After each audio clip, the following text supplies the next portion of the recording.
አንድ ነገር ከሰው ጋር ያለው ተደጋጋሚ ግንኙነት ከልክና ከገደብ ሲያልፍ ያም ሰው ግንኙነቱን ከፈጠረው ነገር ውጪ ሆኖ መኖር ሲያቅተው ሱስ ያዘው እንለዋለን ይላል ዮናታን በምዕራፍ 1 ሱስ በሚል ርዕስ ባቀረበው የትምህርት ቪዲዮ ላይ። ሰላም ጤና ይስጥልኝ የእውነትን በፍቃድ ዩቲዩብ ቻናል ተከታታዮቻችን፣ ዛሬም በሌላ የህይወት ትምህርት ቅኝቶች ዝግጅታችን ተመልሰናል። አብራችሁን ቆዩ።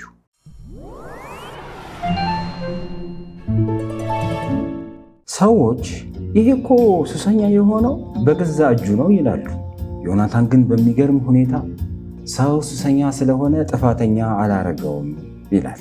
ሱስ የሚባለው ኃይል ለዘመናት ባካበተው ጉልበትና ጥንካሬ የሰውን ልጅ ብቻ በመለየት እንደሚያጠቃና ሰውም ከሱስ መዳፍ የሚያወጣው አንዳች ኃይል ካላገኘው በስተቀር በራሱ አቅም ፈጽሞ ከሱስ እንደማያወጣ፣ በአንጻሩ ግን ከሱስ ወደ ሌላ ሱስ እንደሚዘል አብራርቷል።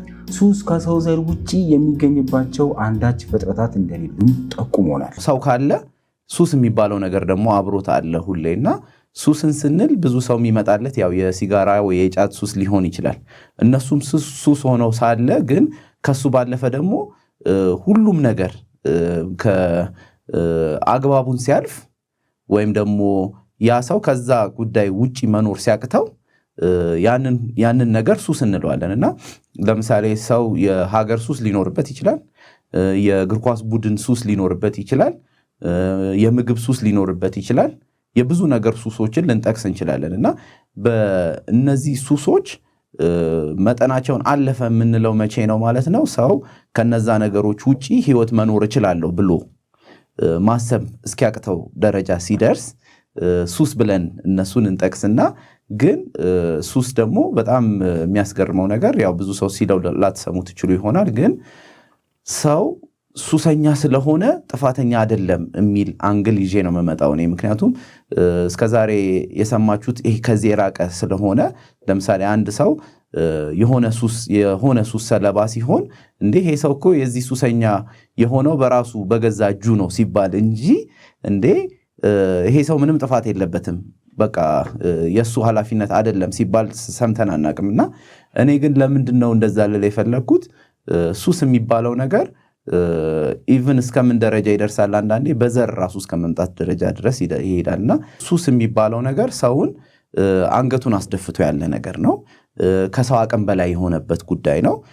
ከዚህ በፊት እንደውም የነበረው ትምህርቴ ላይ አንስቼው ነበረ ስለ ሱስ የሚባለው ሐሳብ ላይ ሌላ እጅ አለበት ማለት ከአቅሙ በላይ ነው ለሰው ልጅ ብዬ ስል ወይም ደግሞ ሰው የዚህ ሰለባ በመሆኑ ጥፋተኛ አይደለም ስል ያ ምንድነው ለዘመናት የመጣ ነገር ኖሮ ያ ለዘመናት የመጣው ነገር ሰውን ጨቁኖ የማኖር አቅም ስላለው በዛ ጭቆና ውስጥ የተፈጠረ ጉዳይ ነው ሱስ የሚባለው ክስተትና ሰዎች ጥፋተኛ አድርገው ራሳቸውን ቆጠሩ እንጂ እውነቱን ከተመለከት ነው ወይም ደግሞ ነገሩን ደግሞ በጥልቀት ካየነው እነሱ ሰለባ ሆነው እንጂ ራሳቸው ላይ ያመጡት ነገር ሆኖ አይደለምና ብዙ ጊዜ እንደውም ሰዎች ሲኮነኑ ያለው ወይም ደግሞ እንደ ጥፋተኛ ጣት ሲቀሰርባቸው መለከታለሁና ያ ግን ሳይሆን ትክክለኛው ነገር እነዛ ሰዎች እኮ ከሱስ መውጣት እንዳለባቸው ጠፍቷቸው አይደለም ወይ ደግሞ በአንድም ሆነ በሌላ መልኩ የሆነ ዶክተር ሳይመክራቸው ቀርቶ አይደለም ያ ሱስ ለነሱ ጤና ጎጂ እንደሆነ ግን ከአቅም በላይ ሆኖባቸው ነውና ከአቅም በላይ ደግሞ የሆነባቸው ባለፈውም እንዳልኩት ለዘመናት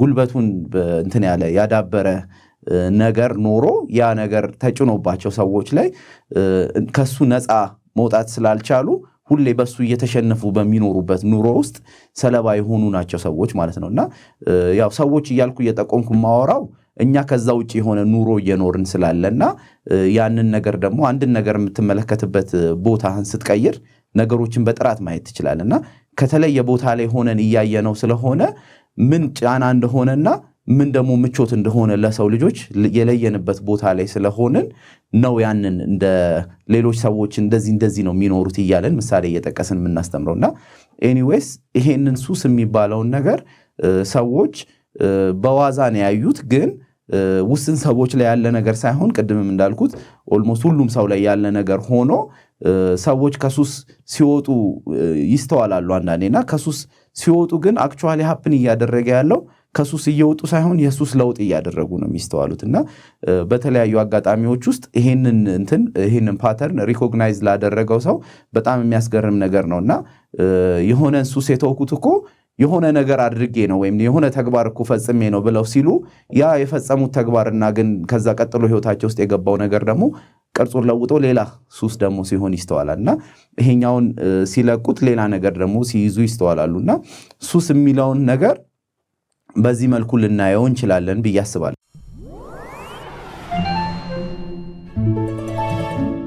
በዮናታን ትምህርት ሱስ የሚያስከትላቸው ጉዳቶች በሁለት ይከፈላሉ። አንደኛው የሰው ልጅ ስጋ ላይ የሚደርስ ውጫዊና ውስጣዊ ጉዳት ሲሆን ከሚታዩ ሱሶች መካከል ሲጃራ ማጨስን፣ ከማይታዩ ሱሶች ደግሞ ንዴትን በምሳሌነት አንስቷል። ዮናታን ያብራራውን ሁለቱንም የሱሰኝነት ጉዳቶች ከራሱ አንደበት ሰምተን እንመለስ። ሱስ ጉዳቶች ውስጥ ደግሞ ምንድን ናቸው? አሁን ቅድምም እንዳልኩት ሰው አንድን ነገር ከላይ ነው እንጂ ከስር መሰረቱ እያየ ስላልመጣ እስቲ ይሄንን ደግሞ ሳይድ ለማሳየት ልሞክር። ሱስ ሁለት አይነት ጉዳት አለው። አንደኛው ጉዳቱ ስጋዊ ጉዳት ነው የሚኖረው። ስጋዊ ጉዳቱ ደግሞ ሁሉም ሰው የሚያውቀው ነው። ለምሳሌ ብዙ መጠጥ የሚጠጣ ሰው የሆነ የሰውነት እንትኑ ፌል እንደሚያደርግ የታወቀ ነው። የሆኑ የሰውነት ክፍሎቹ ደግሞ እንትን እንደሚያደርጉ ቶሎ እንደሚያረጁ ወይም ደግሞ ቶሎ ከጥቅም ውጪ እንደሚሆን የታወቀ ነው። ሲጋራ የሚያጨሰውም እንደዛ ነው። ከሳምባ ጋር ሪሌትድ የሆኑ በሽታዎች እንደሚገጥሙት እናውቃለን። እና እንደዚህም ብለን የምንጠቅሳቸው ሱሶች አሁን ታንጀብል የሆኑ ሱሶች እነዚህ ሊሆኑ ይችሉ ይሆናል። ግን ለምሳሌ አንዳንድ ሰው ደግሞ በጣም የሚያናድደው ተግባር ውስጥ የገባ ሰው ከሆነ ጨጓራውን ሲያመው እናስተውለዋለን። ወይም ደግሞ በጣም ተደጋጋሚ ሲሆን ጨጓራው ላይ ይሄ ምንድነው ማይድን አይነት ክሮኒክ የሆነ ህመም ሲያጋጥመውም እናስተውላለን። እና ነገሩ ከሐሳብ ባለፈ ስጋዊ መገለጫም ሲኖረው እናገኛለን። ሱስ የምንለው ሐሳብ ማለት ነው። እና ሌላው የስብናይ ደግሞ ጉዳት አለው። ስብናይ ጉዳት ስንል ምንድነው? አንድ ሱስ ያለበት ሰው ከማህበረሰቡ ሲገለል እናያለን። ለምሳሌ ኮመን የሆኑ ሱሶችን ከሆነ እንደ ምሳሌ የምናነሳውና ከማህበረሰቡ መገለሉ የሚፈጥርበት የስሜት መጎዳት አለ። የሚፈጥርበት እንትን አለ። ይሄ የብቸኝነት ስሜት አለው። ከእንደገና እንትን አለው። ይሄ ምንድነው? እኔ እኮ እንትን አይደለሁም፣ ለሰውነት አልመጥንም የሚል እንደዚህ አይነት እንትኖች አሉ። ተጓዳኝ እንትኖች አሉት። ጥቃቶች ይገጥሙታልና ብዙ እንደውም የሳይንስ ባለሙያዎች የሚሉት ምንድነው ይሄ ሳይኮሎጂካል እንትኖች አሉት፣ ኢፌክቶች አሉት ይላል። እንደዚህ አይነት የሱስ በሽታዎችና የሱስ ክስተቶችና እነሱን ሰው ፈልጎ አላመጣቸውም። የሚያሳዝነው ፓርት እሱ ነው።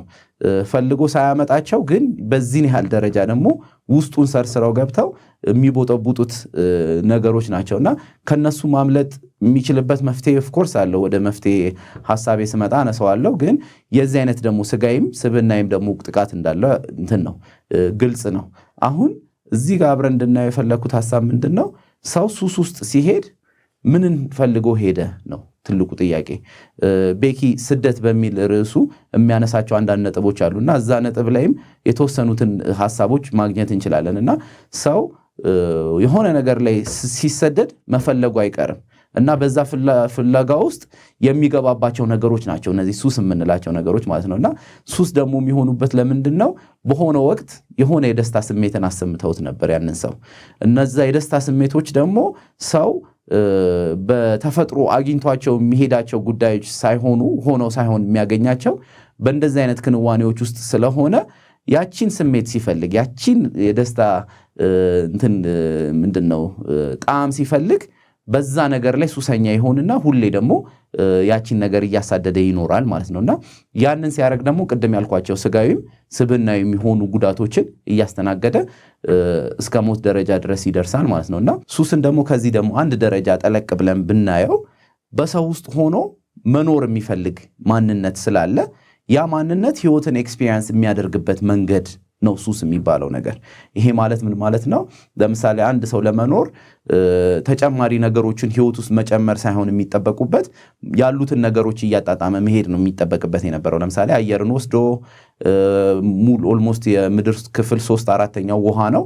በውሃ ላይ ተዝናንቶ ውሃ ጠጥቶ ወይም ደግሞ ታጥቦ እንደዚህ አይነት ሲምፕል የሆነ ኑሮ እየኖረ መሄድ የሚችል ፍጡር ሆኖ ሳለ ግን ውስጡ ደግሞ የሰው ውስጥ ደግሞ ያለ ማንነት ደግሞ እነዚህ ነገሮች ብቁ ሳይሆኑለት ያገኝና ልክ ያንን ህይወት የሚባለውን ነገር ለመቅመስ ወይም ደግሞ ያቺ ደስታ የምትባለዋን ስሜት ለመቅመስ ሲጥር ያ ሰው የሱስ ተጠቂ ይሆንና ሳይፈልገው ራሱ በማያውቀው ጉዳይ ውስጥ ያንን ነገር የዛ ነገር ምንድነው አስተናጋጅ ሆኖ ያንን ነገር ለዚህ ማንነት አቀባይ ሆኖ ራሱን ያገኘዋልና ያ ነገር ደግሞ መቋረጥ አይችልም። ምክንያቱም ከፍተኛ ጫና ነው የሚገጥመው፣ ሁሌ ከፍተኛ ግፊት ነው የሚገጥመው ከውስጡ ማለት ነውና ያንን ነገር ካላገኘ ወይም ደግሞ ያንን ነገር ካላደረገ በውስጡ ተቀባይነትን ስለማያገኝ በዛ ውስጥ በሚደረግ ትርምስ ያ ሰው ተሰቃይቶ ስብናይም ስጋይም የሆነ ጥቃት ደርሶበት በህይወቱ ያልፋል ማለት ነው።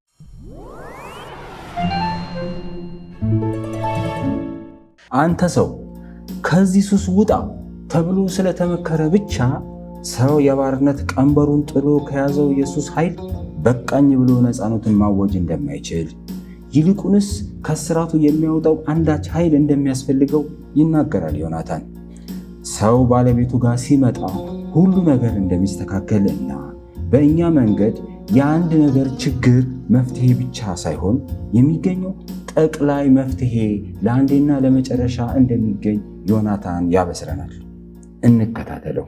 ምክር መፍትሄ ሊሆን የማይችለው ለዚህ ነው እና ሰው አንድን ሰው መክሮ ከዚህ ሱስ ውጣ ብሎ ስላለው መውጣት አይችልም። ምክንያቱም ባልኩት ቀንበር ስር ስለሆነ ተጠምዶ ያለው ያ ሰው ከዛ ቀንበር ስር ራሱን ፈቶ ማውጣት አይችልም። ስለዚህ ሌላ የሚያወጣው ነገር ያስፈልገዋል፣ ሌላ የሚፈታው ነገር ያስፈልገዋል። አንደኛው ምክንያት እሱ ነው። ምክንያቱም አሁን ዶክተሮችን ማስተውላቸው ከሆነ ታማሚዎቻቸውን የሆኑ ሱሶችን አቁሙ ብለው ይመክሩና ግን እነሱ ደግሞ ራሳቸው ሱሰኛ ሆነው ይገኛሉ። ለምሳሌ ሲጋራ ማጨስ እኮ ጥሩ አይደለም፣ መልካም አይደለም ብለው የሚመክሩ ዶክተሮች ራሳቸው ደግሞ ሲያጨሱ ይገኛሉና አንዳንዴ አእምሮና ስሜት ይጣረሳሉ እርስ በራስ። በአእምሮአችን ሎጂካል የሆነውን ነገር እናውቃለን፣ በስሜታችን ደግሞ ያንን ነገር ማሳመን ስለማንችል ውስጣችንን ያ ነገር ጥሶን ያልፍና ስንተገብረው ወይም ደግሞ ስናደርገው እናገኘዋለን ማለት ነውና ሱስ ለዚህ በጣም ጥሩ ምሳሌ ነው የሚሆነውና ሁሉም ሱስ ውስጥ ያለ ሰው በአንድም ሆነ በሌላ መልኩ ለማቆም ራሱን ሬዲ አድርጎ ነበር፣ ግን ከአቅሙ በላይ ስለሆነ ማቆም አልቻለም። ስለዚህ ማንኛውም ሰው ቢመክረው አዲስ ዓመት ሲመጣ የአዲስ ዓመት እቅድ አድርጎ ቢያስቀምጠው ነገሩ ኃያል ከመሆኑ የተነሳ በዛ ሰው ኃይል የሚቆም ስላልሆነ ያንን እንደ መፍትሄ ብለን አናቀርበው ምክርን ማለት ነውና በአንጻሩ ሁለተኛው ግን ሰው ሱስ የሚባለውን ነገር ከስብናው ማውጣት አለበት። አሁንም በድጋሚ የምንለው ነገር እሱን ነውና ሰው ሱሰኛ ሆኖ ወይም ደግሞ ያንን ነገር ማቆም ያቃተበት ወይም ደግሞ እሱ በሚፈልገው መጠን መመጠን ያልቻለበት ምክንያት አሁንም ቢሆን ሰው ስጋው ላይ ስላለ ሳይሆን ያ ጉዳይ ውስጡ ስላለ ነው። ውስጥ ማንነቱ ላይ ስላለ ስለሆነ ከዛ ከማንነቱ ላይ ካልተነሳ ነገሩ አሁንም ቢሆን ሱስ ይቀይራል እንጂ ከሱስ ይወጣል ማለት ዘበት ነው የሚሆነው ማለት ነውና ክላሶቻችንም ላይ አሁን እነዚህን ትምህርቶች ነው የምናስተምረው። እንዴት ነው የሚሆነው? መፍትሄዎችን ምክሮችን አይደለም የምናቀርበው፣ መዳረሻ ያለው ነገር ነው ሁሌም እንደምንላችሁ ማለት ነውና ሰው ባለቤት አለው። ባለቤቱ ጋር ሲመጣ የሚስተካከሉ ነገሮች አሉ እና ከነዛ መካከል አንዱ ነው ይሄም ችግር ማለት ነውና ለአንዱ ችግር ተብሎ አይሰራም፣ ግን ለሁሉም ጠቅላይ የሆነ መፍትሄ ሲገኝለት ያ መፍትሄ ውስጥ ይሄም ጥያቄ ይመለሳል ማለት ነውና በሱ አይነት ስሜት ነው የምናስተምራችሁ። እኛም ግን ካሉን ከሰው ልጆች ዓለም ላይ ሲኖሩ ካሉት ጥያቄዎች ውስጥ መካከል አንዱን እየመዘዘን እንደ ርዕስ ስለምናመጣ ነው እንጂ ኦልሞስት ሁሉም ችግር ተብለው የቀረቡት ነገሮች ሁሉ ምላሽ አላቸውና መልስ ያለበት ቦታ ላይ ሆነን ነው ለእናንተ መልእክት እያስተላለፍን ወይም ደግሞ ጥሪያችንን እያስተላለፍን ያለ ነውና እስካሁንም ባነሳናቸው ርዕሶችም ከዚህም በኋላ በምናነሳቸው ርዕሶችም ውስጥ ሁሌ የጋራ ነገር ያለው ምንድነው?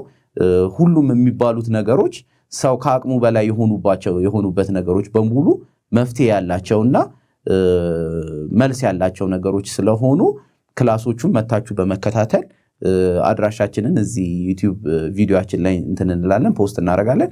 በዛ አማካኝነት ክላሶቻችን ውስጥ መታችሁ ተምራችሁ ጨርሳችሁ ትምህርቱን ልክ እንደኛ አንዱ ሲኒየር ሌላው ጁኒየር የሚሆንበት ሳይሆን ሁላችንም እኩል የምንሆንበት ወንድማማችና እህትማማች የምንሆንበት ቦታ ላይ የምንገናኝበትን መንገድ ስላመቻቸን በዛ መድረክ እስከምንገናኝ ድረስ መልካም ቆይታ።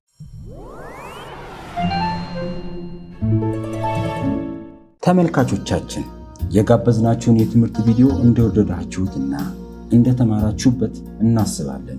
ሁሌም እንደምንለው በአካል መጥታችሁ ተከታታይ ትምህርቶቻችንን እንድትሳተፉና እኛ አለ የምንለውን የመዳን መንገድ እንድታገኙ እየጋበዝን በሌላ የህይወት ትምህርት ቅኝቶች ፕሮግራማችን እስከምንገናኝ ሰላም።